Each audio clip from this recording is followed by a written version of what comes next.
Comme chaque soir, le débat du Grand Direct avec Maurice Fergan d'I24 News qui est là et Emmanuel Navon, professeur de relations internationales. Bonsoir à vous. Bonsoir. Alors, deux gros sujets qui dominent ce soir. On va d'abord évoquer les derniers événements, les violences qui visent des Israéliens. On a appris par exemple aujourd'hui dans l'enquête sur la mort récente d'un ancien colonel de Tsahal à la retraite assassiné dans les territoires, eh bien que les motivations, les agresseurs, on pensait qu'il s'agissait d'un crime de droit commun au départ, eh bien non, c'était bien un crime à motivation nationaliste et donc qu'on peut assimiler à un acte terroriste. Emmanuel Navon, est-ce que vous avez l'impression que c'est une intifada qui ne dit pas son nom, ce à quoi on est en train d'assister depuis plusieurs mois maintenant dans les territoires? Je pense qu'il suffit d'écouter les auteurs de ces meurtres, ce qu'eux-mêmes disent. Ils disent toujours qu'ils ont fait un acte de gloire, de glorification au nom du peuple palestinien, et ce n'est pas par hasard qu'ils disent cela. C'est le message qu'ils reçoivent toute la journée dans les médias contrôlés par Mahmoud Abbas, et qu'il ne s'agit pas d'actes isolés. Il s'agit du résultat d'un système d'incitation à la haine et de bourrage de crâne incessant dans les médias palestiniens qui glorifie ce genre d'actes, ce qui a eu lieu également avec la libération des terroristes palestiniens dans le cadre de l'accord pour la reprise des négociations. Mahmoud Abbas les a reçus comme des héros nationaux. Donc quand on ne cesse de dire que assassiner des Israéliens est un acte d'héroïsme, il ne faut pas s'étonner lorsque des Palestiniens, surtout de jeunes Palestiniens, le font. C'est le message qu'ils entendent dans leurs médias. Maurice Fergan, vous êtes d'accord? C'est pour vous un mouvement presque concerté qui a lieu là? Pas tout à fait. C'est vrai que l'augmentation du nombre d'attaques terroristes dans les territoires est inquiétante, et même hors des territoires, en Israël aussi. C'est vrai que les services de sécurité ont noté que par rapport à septembre dernier, par exemple, et ce mois de septembre, il y a eu presque une augmentation de 100% d'attaques terroristes. Mais ça dépend de ce qu'on appelle intifada. Parce que si intifada, c'est des attaques terroristes de certains Palestiniens, extrémistes ou pas, ça n'est pas les intifadas qu'on a connus. C'est-à-dire que ce n'est pas un soulèvement populaire connu. Ou orchestré. Est-ce qu'il est orchestré, ce mouvement? C'est ça aussi la question.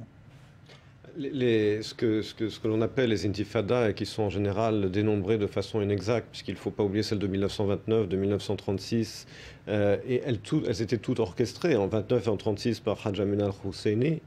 En 87, elle a commencé effectivement comme un mouvement sur le terrain, mais elle a été enflammée par Arafat depuis Tunis. Et en 2000, elle a été complètement orchestrée, planifiée et dirigée par Arafat. Donc parler d'un soulèvement populaire lorsqu'il s'agit d'un mouvement orchestré pour obtenir des gains politiques qui n'ont pas été obtenus finalement, il est inexact à mon sens d'appeler ça un soulèvement populaire. Il y a eu une exploitation cynique de la part d'Arafat de ces mouvements. Aujourd'hui, il n'y a pas un mouvement qui est initié effectivement par Mahmoud Abbas, mais il ne peut pas non plus se laver les mains, comme je l'ai dit, à cause de son système qu'il contrôle. C'est un système de médias. L'autorité palestinienne n'est pas un régime libre. Les médias ne sont pas libres, ils sont contrôlés par le gouvernement de l'autorité palestinienne. Donc il a une part de responsabilité, même si, effectivement, contrairement à Arafat, ce n'est pas lui qui donne les ordres et qui paye les chèques des terroristes. C'est votre avis, Maurice? L'autorité palestinienne cautionne quelque part dans une certaine mesure, mais je crois qu'il faut quand même comprendre qu'aujourd'hui, on n'est pas dans le cadre de la première intifada. Je parle des intifadas, disons, modernes. On n'est pas dans le même cadre. Aujourd'hui, il y a une coopération sécuritaire avec l'autorité palestinienne.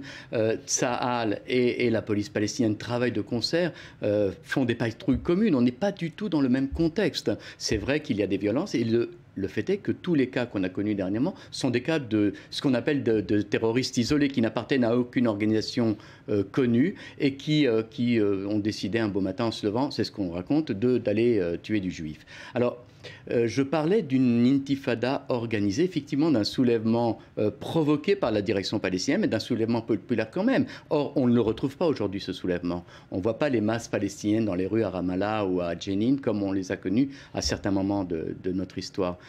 Donc, je crois qu'il y a une petite différence. C'est vrai que le risque d'intifada existe. Le risque, on peut imaginer qu'un jour, il peut arriver quelque chose dans les territoires et ça peut dégénérer. C'est vrai. Mais pour le moment, je ne vois pas l'autorité palestinienne en Cisjordanie se préparer à lancer, comme vous l'avez dit, une nouvelle intifada. Mais quand on voit John Kerry l'autre jour dire attention, si les négociations n'avancent pas, on va vers une nouvelle intifada. Est-ce qu'il faut lier forcément ce qui est en train de se passer, Emmanuel Navon, c'est-à-dire cet assassinat par exemple du soldat hier à Afula, au fait que ces négociations piétinent ou soient sur le point peut-être d'échouer?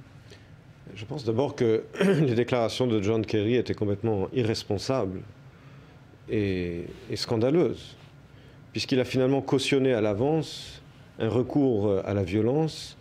Il n'a pas du tout fait pression sur la partie palestinienne, sur ce qui se passerait si jamais les négociations échouaient.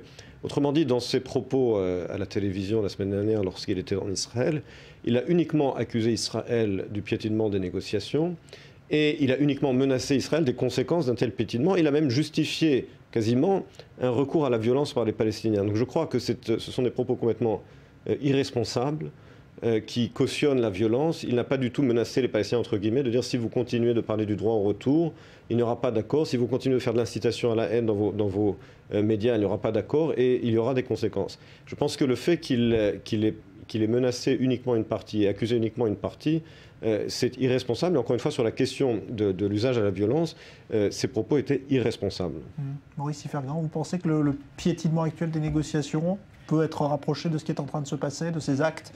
C'est vrai qu'il y a aujourd'hui une incompréhension certaine entre la direction américaine et la direction israélienne sur de nombreux dossiers. On n'a pas le même langage, on ne se comprend pas toujours.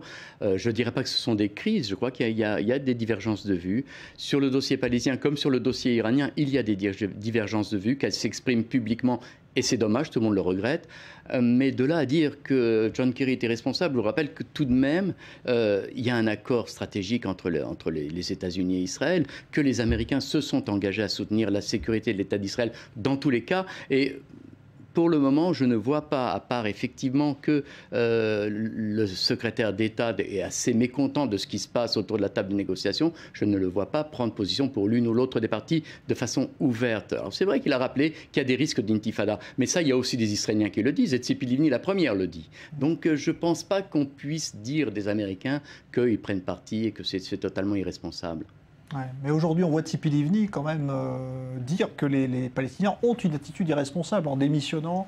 Elle s'adresse aux négociateurs, à ses homologues, qu'ils ont une attitude irresponsable dans ce processus. Je pense que c'est aussi le résultat de l'attitude de John Kerry. C'est pour ça que j'ai qualifié d'irresponsable les propos de John Kerry, parce qu'en disant très clairement aux Palestiniens que finalement les États-Unis ne considéreront que Israël comme responsable d'un échec et que uniquement Israël devra payer le prix d'un échec, pourquoi voulez-vous qu'il fasse des compromis et qu'il continue de négocier? C'est en cela que je l'appelle irresponsable. Parce que s'il avait dit aux deux parties, je vous préviens, je vous considère tous les deux responsables d'un échec éventuel, et que chaque partie paiera un prix, je pense que le message aurait été équitable.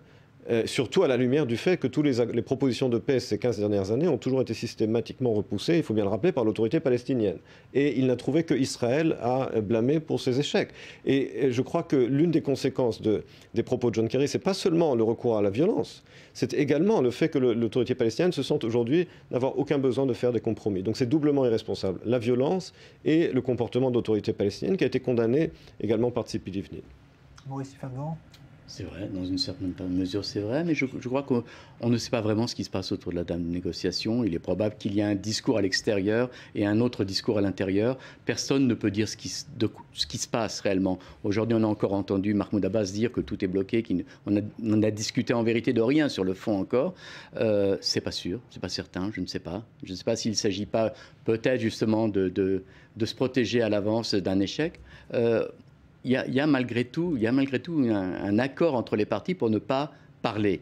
Et je crois que le fait qu'on parle de troisième intifada, c'est peut-être pour camoufler peut-être un travail. On ne sait pas. En vérité, on ne sait pas vraiment qu'est-ce qui se passe autour de cette table de négociation. Il faudra attendre encore quelques mois. Bon, alors vous avez fait tous les deux le lien entre Proche-Orient, processus de paix et dossier iranien. Donc on va le faire nous aussi, on ne va pas se gêner. Deux éléments à prendre en compte aujourd'hui. Un rapport de l'AEIA, l'agence qui contrôle un petit peu les sites iraniens. Enfin, tant que tout ce qu'elle peut contrôler, en tout cas, tout ce qu'il lui est possible de contrôler, et qui dit qu'effectivement, depuis que Rouhani est arrivé, il y a, on va dire, un arrêt de l'expansion du programme nucléaire. Donc ça veut dire que l'enrichissement continue, mais il n'a pas pris d'ampleur. Première chose, votre avis là-dessus, Emmanuel Navon, ça veut dire quoi? Que l'Iran a une vraie bonne volonté dans ce domaine ou pas? Rouhani est expert en la matière. Il était en 2005 chef de la délégation de négociation avec l'Occident, et il s'est vanté lui-même d'avoir trompé l'Occident en ralentissant le programme pour permettre de négocier et ensuite, après les négociations, de l'accélérer. Il s'est vanté lui-même, explicitement, ouvertement, d'avoir roulé l'Occident dans la farine. Et c'est ce qu'il fait aujourd'hui. Il est expert en la matière. C'est la raison pour laquelle le chef suprême de l'Iran voulait qu'il soit élu, d'ailleurs, à la lumière de son succès dans le passé, pour tenter d'obtenir un allègement des sanctions économiques. Donc il n'y a là rien de nouveau. Pour vous non plus, ce rapport de l'AIEA n'est pas un signe d'optimisme? Moi, je ne suis pas un expert en nucléaire et je ne suis pas allé vérifier sur place, mais ce que je sais de l'Agence internationale de l'énergie atomique, c'est que souvent, ces rapports étaient incomplets ou orientés en fonction des directives et des situations politiques. Alors, est-ce qu'on peut croire en ce rapport? Je ne sais pas. Franchement, je ne sais pas. Il tombe à pic pour l'administration américaine. Ça lui permet de dire, tiens, vous voyez qu'il faut négocier, puisqu'ils ont déjà commencé sur le terrain à faire quelque chose. Il faut prendre ça avec beaucoup de pincettes, je crois. Bon, et la déclaration de Barack Obama ce soir qui confirme que la position américaine est là-dessus vraiment assez linéaire et très lisible. C'est-à-dire qu'il demande ce soir au Congrès de ne surtout pas voter de nouvelles sanctions contre l'Iran parce qu'il faut laisser aux Iraniens le temps de démontrer leur bonne foi dans ce dossier. Donc là-dessus, Emmanuel Navon, la position américaine faiblesse encore? Je pense que c'est un raisonnement tordu, tout simplement parce que c'est justement les sanctions qui ont mené l'Iran à la table des négociations. Donc aujourd'hui, dire les alléger pour les convaincre de rester à la table des négociations, les faits ont prouvé le contraire. Autrement dit, ce sont ces sanctions qui ont convaincu l'Iran, qui ont forcé presque l'Iran de venir à la table des négociations. Donc dire aujourd'hui, si on maintient ces sanctions ou on les alourdit, les Iraniens vont arrêter de négocier. Non, c'est le contraire qui est vrai. Mais ce n'est pas la première fois qu'il y a un lien inverse entre la réalité et ce que dit Barack Obama. Maurice Fergand, Barack Obama vous semble faire fausse route là dans ce... Je ne sais pas, ça dépend de quoi on parle. Est-ce qu'on parle de ces 6 mois ou de l'accord définitif qui devrait être signé avec les Iraniens? Je ne sais pas. Si on parle de ces 6 mois, effectivement, ça me paraît un peu bizarre. Je veux dire, effectivement, les sanctions ont fonctionné. Et le débat qu'on a aujourd'hui entre Israël et l'administration américaine, c'est un débat qui porte sur certains détails. Ça me paraît même à la limite ridicule. Je veux dire, il y a des différences d'estimation sur l'ampleur de la levée des sanctions. Les Américains disent 40 milliards de dollars, je crois. Israël dit non, c'est 60, ça permettra aux Iraniens de relever la tête. Je crois que c'est un peu ridicule. Je crois que la vraie question, c'est quelle est la volonté américaine? Où ils veulent arriver, pas dans ces 6 mois intérimaires, mais dans un accord final. Et là, encore une fois, il y a beaucoup de points d'interrogation qui se posent. Je ne suis pas sûr que le président des États-Unis sache vraiment où il va aujourd'hui avec les Iraniens. Ouais. C'est rare, on n'entend pas beaucoup Barack Obama ces derniers temps. Il est beaucoup plus impliqué dans ce qui se passe à l'intérieur de son pays. Là, il fait un dégagement. Vous trouvez qu'il a complètement laissé ce dossier à John Kerry? C'est pas un peu étonnant de la part d'un président américain quand même, Emmanuel Navon? C'est sûr qu'il est très occupé avec l'échec de son site internet pour le plan du Obamacare, qu'il est tellement occupé à essayer de fixer ce site internet qui est un véritable fiasco. Mais il y a également beaucoup de choses à fixer au Proche-Orient, surtout après que les États-Unis ont laissé derrière eux un champ complètement ouvert avec la Russie qui revient en Égypte. On revient presque à l'époque de Nasser en 1955, avec Nasrallah qui sort de son bunker, avec Poutine qui est en train de recréer une espèce d'axe pro-russe au Proche-Orient. Donc je pense que le Proche-Orient aujourd'hui, après 5 ans de la présidence de Barack Obama, est en train de prendre une figure très inquiétante. Et c'est peut-être la raison pour laquelle Obama souhaite oublier cette région, mais il ne pourra pas l'oublier, surtout s'il met John Kerry à la charge de cette région. Là, je peux vous dire qu'il ne pourra pas oublier la région, parce que John Kerry ne fait qu'aggraver la situation tous les jours. Et à cela, j'ajoute que c'est à cause de John Kerry que la Russie finalement a arrêté les États-Unis dans son attaque et la France dans son attaque sur la Syrie, puisque c'est lui qui avait déclaré de façon impromptue que si Assad se défaisait de ses armes chimiques, il n'aurait pas besoin d'attaque militaire, et Poutine a sauté sur l'occasion. Donc les déclarations de John Kerry vont continuer d'embarrasser les États-Unis et l'administration Obama. Il ne pourra pas ignorer cette région, surtout s'il met Kerry à la charge du dossier.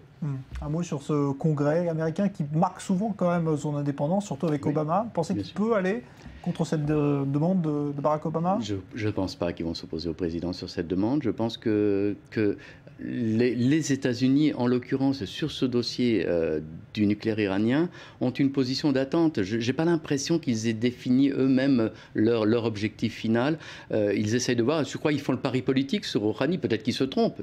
Je suppose aussi qu'ils se trompent. Mais c'est le pari qu'ils ont fait pour le moment. Donner un peu plus de crédit à Rouhani pour obtenir quelque chose de l'Iran. Est-ce que ça va fonctionner? Je ne sais pas. Je ne peux pas vous le dire. Ce qui est vrai, c'est que le Proche-Orient aujourd'hui n'est plus le Proche-Orient qu'on a connu avant Barack Obama et avant John Kerry. C'est vrai qu'on a tendance un peu à oublier aussi le dossier syrien. C'est vrai qu'on ne parle pas de l'Égypte qui maintenant souhaite signer des contrats d'armement avec la Russie. C'est-à-dire qu'il y a un retour de la Russie en Égypte. C'est quand même surprenant. On ne parle plus de la Turquie. Il y a des choses comme ça qui passent dans l'ombre, on ne comprend pas très bien pourquoi. Il y a d'autres dossiers qui sont surmédiatisés et diplomatisés, si j'oserais dire. Et c'est effectivement inquiétant. Je crois que les États-Unis, là, sont plus en concurrence avec la Russie et ne voient pas très bien leur objectif dans la région. Merci Maurice Yfergan, merci Emmanuel Navod, merci pour cet éclairage. Nous recevrons dans le Grand Direct dans quelques minutes, juste après le journal, un personnage important, les accords d'Oslo, l'un des artisans anciens conseillers d'Yitzhak Rabin. Il s'agit de Jean Friedman. À tout à l'heure, un journal arrive.